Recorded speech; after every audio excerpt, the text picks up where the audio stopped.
नमस्कार दोस्तों, मैं हूं विनोद कुमार बौद्ध और आप देख रहे हैं BDS न्यूज 563। बता दूं कि अब बहुजन समाज के लोग गृह प्रवेश बौद्ध संस्कृति से कर रहे हैं। दिनांक 24/10/2022 दिन सोमवार को नालंदा जिला के परवलपुर प्रखंड ग्राम अस्तुपुर के निवासी मनीलाल दास पिता वंशी दास ने हिंदू रीति रिवाज परंपरा को छोड़कर बौद्ध परंपरा के अनुसार अपना मकान को गृह प्रवेश भंते सिलवंत जी के द्वारा बौद्ध धर्म से पूजा करवाकर अपना घर में प्रवेश किया। और उन्होंने बोला कि हिंदू धर्म में अंधविश्वास पाखंड है, हमारे समाज को भ्रमित कर रहा है और जब अपना बच्चों का शादी करूँगा तब बौद्ध धर्म से ही करूँगा। अपने पिता वंशी दास से फीता कटवाकर घर में प्रवेश किया। वहीं जहानाबाद जिला के SC/ST कर्मचारी संघ के कोषाध्यक्ष गजेंद्र प्रसाद ने कहा कि हमारे समाज को मनुवाद पाखंडवाद सभी बैकवर्ड समाज को बर्बाद कर रहा है। मनुवाद लोग पेड़ पत्थर जानवर गोबर को देवता बताकर हमारे समाज को बर्बाद करते जा रहे हैं। मनुवाद लोग 33 करोड़ देवी देवता बताकर बेवकूफ़ बना रहे हैं। जिस देवता की बात कर रहे हैं वो और कोई नहीं है। तथागत बुद्ध और बाबा साहब भीमराव अंबेडकर, माता सावित्रीबाई फुले जो शिक्षा की अलग जगाई और लोगों को जागृत किया, यही हम लोगों का असली देवता हैं। राम सिंहासन प्रसाद शिक्षक सर्वजीत कुमार आर इस बात को कहा कि हमारा भारत के लोग आज भी गरीब हैं, जबकि लक्ष्मी भारत में ही है। सरस्वती भारत में है, विद्या बाहर के देशों में है। लोगों को मनुवाद पाखंडवाद ब्राह्मणवाद से निकलने की बात बताई। वहीं ब्यूटी कुमारी ने महिलाओं को जगाने की बात कही और बोली कि वह न हमारे देश में खासकर किसी भी बहन बेटियों को पढ़ने लिखने का अधिकार नहीं था। माता सावित्रीबाई फुले हम लोगों के लिए क्या क्या ताने सहे, कीचड़ गोबर मिट्टी रोड़े खाई तो भी हार नहीं मानी। इसलिए हम लोगों को सावित्रीबाई फुले जैसा, झलकारी बाई जैसा हम सबको बनाना है, तब हम और हमारे बच्चे बदलेंगे। शिव चर्चा को छोड़कर भीम चर्चा करना है, तब हम लोगों का समाज पाखंडवाद से बाहर निकलेगा। यदि वीडियो में नए हैं तो चैनल को लाइक शेयर और सब्सक्राइब करें। धन्यवाद। आज बहुत कुछ कहने की जरूरत है। हमारा समाज आज बहुत पिछड़ा है, समझने की जरूरत है।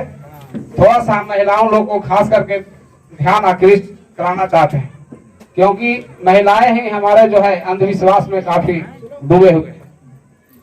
आज हमारी सारी महिलाएं, हम बताना चाहेंगे कि भंते साहब ने भी कहा कि हमारे देश की महिलाओं को तन ढकने का अधिकार नहीं था। तन ढकने पर भी टैक्स लगता था। सही बात है।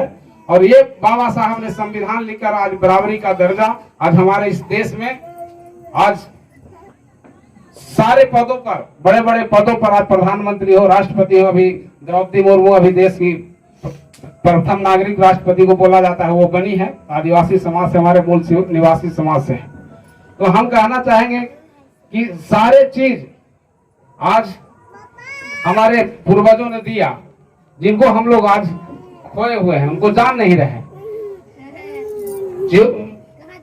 महात्मा ज्योतिबा फुले, माता रमाबाई, माता सावित्रीबाई फुले, जिन्होंने महिलाओं को पढ़ने के लिए विद्यालय खोला। माता सावित्रीबाई फुले जब बच्चों को पढ़ाते थे, महिलाओं को पढ़ाती थी, तो मनुवादी महिलाएं होती थी, उसमें गोबर और कीचड़ फेंकने का काम करता था लोग, और वो तरह तरह का उस पर ठिठोली करता था, मजाक उड़ाया करता था। उसके बाद भी जो है इन्होंने विचलित नहीं हुआ और लगातार वो अपने समाज को जगाने का काम किया और शिक्षा देने का काम किया। वैसे देवी को ही आज हमें विद्या की देवी मानना चाहिए, ना कि सरस्वती। और सरस्वती, जिस सरस्वती की आज हम पूजा कर रहे हैं, हमारा समाज पूजा कर रहा है, उसे दूर दूर तक हमसे कोई रिश्ता नहीं, और ना तो वो हमारे 85% लोगों के लिए कुछ किया है। सरस्वती का इतिहास भी कुछ नहीं है, ना तो उसके माँ बाप का पता है, ना तो उसको घर का पता है, वो कितना पढ़ी लिखी है, किस स्कूल में पढ़ी है, किस कॉलेज में पढ़ी है, ये भी किसी को जानकारी नहीं। बस किसी ने कह दिया ये देवी है तो मान लिया। मैं एक छोटा सा उदाहरण देना चाहूंगा। अगर किन्हीं का 2 बेटा है, एक बेटा को लगातार कहे कि वो 4 घंटा माता सरस्वती की पूजा करे, और दूसरा बेटा को कहे कि तू 4 घंटा रोज पढ़ो। अब बताओ कि आगे कौन बढ़ेगा? जो पढ़ेगा वो बढ़ेगा। तो फिर हम इस पाखंड को क्यों मान रहे हैं? पूजा के पीछे क्यों भाग रहे हैं? क्यों उस काल्पनिक को पूजा कर रहे हैं?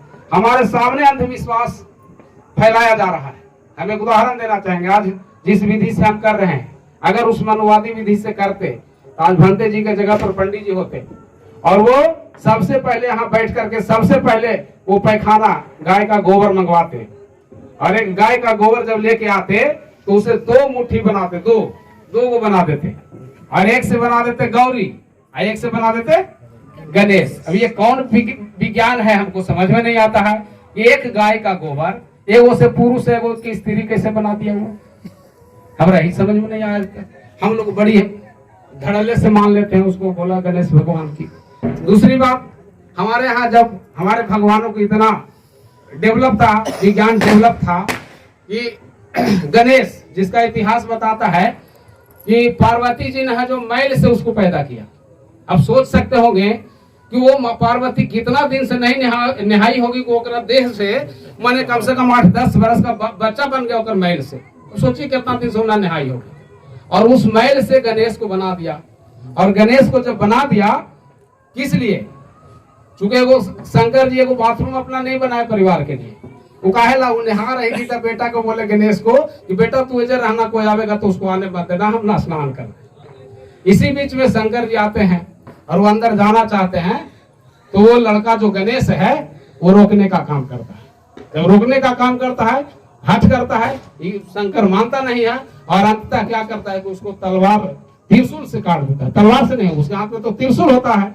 अब सोच लिए हम लोग को कितना अंधा बनाया गया, त्रिशूल से गर्दन साफ कटेगा? तो त्रिशूल से कट सकता है, गर्दन साफ कट के फेंका जाएगा। लेकिन खैर कैसा त्रिशूल था वो तो शंकरे जान रहा होगा, वो गर्दन को काट दिया। अब जैसे ही पार्वती निकलती है ना, देखा तो हमारा बेटा को कोई गर्दन काट दिया, इनका कर दिए तो बहुत अन्याय कर दिए, तब क्या होगा, इसको जिंदा करिए। तो इसको तो नहीं करेंगे, जाओ कोई दूसरा कोई मिलता है उसको ला करके जिंदा करते हैं, वो वहां से